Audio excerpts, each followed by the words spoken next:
Quartier Koto à Douala, ce samedi après-midi. Le lieu d'un film d'horreur qui se tourne derrière les murs de cette maison à l'apparence plutôt tranquille.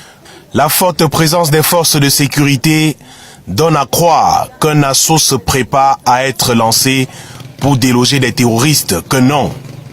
Dans cette bâtisse se trouvent 2 corps sans vie. Ils y sont gardés par la propriétaire des lieux dans l'espoir d'une résurrection future. Le premier est conservé ici depuis 3 ans, selon les dits de cette dame, qui n'est autre que la sœur aînée de la défunte. Dorothée Ngobondje serait donc décédée le 25 mars 2016 et la dépouille est restée gardée dans un coin bien aménagé du salon de la maison. Le deuxième décès, celui de la mère, la nommée Ngotom Marguerite, âgée d'environ 70 ans, est survenue il y a 8 jours. Et comme pour le premier cas, Madame Ngobondje, épouse Emale Henriette, décide de conserver le cadavre dans une pièce de la maison où elle a pris soin de déverser des oignons pour atténuer des odeurs de décomposition. Et voici l'homme par qui le scandale a finalement été révélé au public. Il n'est autre que le fils de la première victime. Selon ses dires, à la mort de sa maman, il ne se trouvait pas au Cameroun.